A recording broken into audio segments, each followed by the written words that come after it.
objeto y el verbo realizan la acción. No es lo mismo decir reconoce los objetos por sus características a decir reconoce los objetos, ¿sí?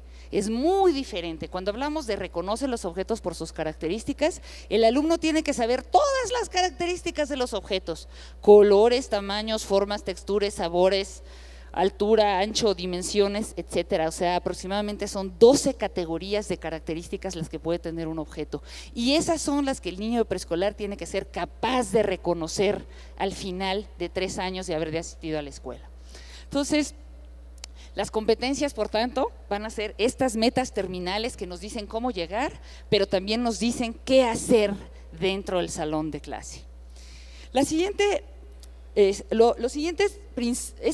vamos a ver entonces, dentro de este marco de diseño curricular, cuáles son los principios básicos para el diseño de competencias. La primera es que, se diseña una competencia, se establece lo que el niño debe de saber hacer al término de un ciclo, y también se van a definir cuáles van a ser las subcompetencias, o sea, aquella serie de pequeñas competencias que forman parte de una competencia mayor. A esto se le llama indicadores de desempeño. Toda competencia va a tener siempre un conjunto de indicadores de desempeño. Si ustedes toman el programa de preescolar, se van a dar cuenta que viene la competencia y al lado viene una columna que dice que se manifiestan cuándo, ¿vea? Esa columna, técnicamente hablando, se llama de indicadores de desempeño. Estos indicadores de desempeño van a tener dos funciones. Una son subcompetencias, son pequeñas competencias que definen el contenido de la competencia, pero también definen qué es lo que vamos a evaluar en el alumno, ¿sí? Estos indicadores establecen también el diseño metodológico a utilizar, porque lo que dice la competencia, vuelvo a insistir, se hace en el salón. Si la competencia dice utiliza los números en situaciones variadas que implica poner en juego los principios de conteo, eso es lo que el niño va a hacer. Vamos a diseñar una situación a donde el niño va a poner en juego los principios del conteo, los va a utilizar, va a usar los números y al mismo tiempo los va a aprender. Esa es más o menos la lógica de las competencias. En este sentido, no son compatibles con los objetivos. Si nosotros trabajamos por competencias, no podemos meter objetivos. ¿Y por qué no podemos meter objetivos? ¿Sí?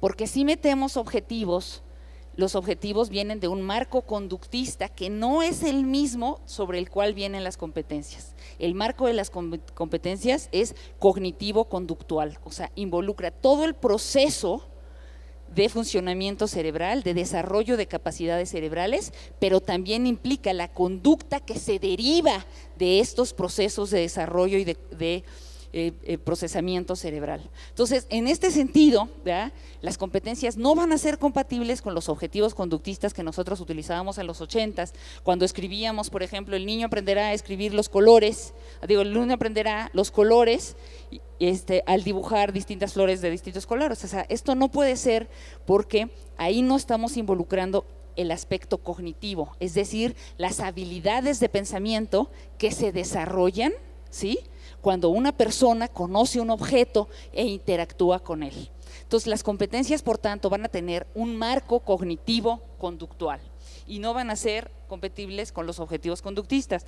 Esto lo digo porque a veces, cuando hemos trabajado en las escuelas, muchas veces las maestras de preescolar nos dicen, no, es que nos obligan a poner la competencia y luego el objetivo, ¿no? Definitivamente esto no se hace porque la competencia sustituye el objetivo que teníamos en el pasado. Esto es algo que tendríamos que tener muy claro. En ese sentido, ¿por qué no van a ser las competencias, ¿por qué no se pueden sustituir los objetivos por las competencias y al revés? Porque, como yo les decía, las competencias tienen una integralidad, o sea, están integradas por una serie de elementos que van a tomar en cuenta la integralidad de la persona. La persona no es pensamiento, la persona no es conducta, la persona no es emoción, las personas somos todo eso junto. pensamos, actuamos, sentimos y demostramos lo que somos en nuestro desempeño. Entonces, cuando nosotros trabajamos por competencias, esto es lo que tendríamos que tener muy claro. Las competencias como tales, desde un marco cognitivo-conductual, involucran que todo el cerebro se ponga en juego. Y el cerebro es emoción, el cerebro es pensamiento, el cerebro es conducta, ¿sí?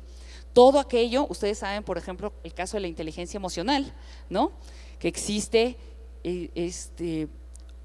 ciertas partes del cerebro que están involucradas en todo lo que son las emociones de una persona. Y eso está en el cerebro, no está en el corazón, no está en el hígado, no está en ningún lado, está en el cerebro. Asimismo, nosotros sabemos que en los frontales está todo el proceso del razonamiento lógico, ¿sí? Y que en otras partes del cerebro está el lenguaje, ¿sí? Y que en otras partes del cerebro está también todo lo que es el equilibrio y la motricidad. Entonces, el cerebro funciona de una manera articulada para generar un desempeño en las personas. Por lo mismo, no podemos nosotros en el salón de clase separarlo como lo hacíamos antiguamente. Antiguamente, cuando trabajamos por objetivos, trabajábamos lo afectivo, lo psicomotor y lo cognitivo. Y lo cognitivo lo trabajamos en el salón de clase y lo afectivo lo trabajaban los papás y el maestro de educación física trabajaba la psicomotricidad. Esto no es así hoy en la realidad porque sabemos que el cerebro de una persona no se separa. Por lo tanto, las competencias son metas integrales que involucran todos los aspectos que envuelven el trabajo de una persona, ¿sí? Entonces, esto hay que tenerlo bien claro. En este sentido, una competencia, por tener este sentido de integralidad, de incluir todos los elementos, ¿sí?, del trabajo y del desempeño de una persona, va a incluir 4 elementos fundamentales, 4 elementos que resultan objetivos a la hora de trabajarse en el salón de clase. Estos elementos que yo les llamo objetivos son los conocimientos. Una competencia integra, involucra una serie de conocimientos, pero también, y los conocimientos entendidos como la información que emite el objeto, o sea, todo lo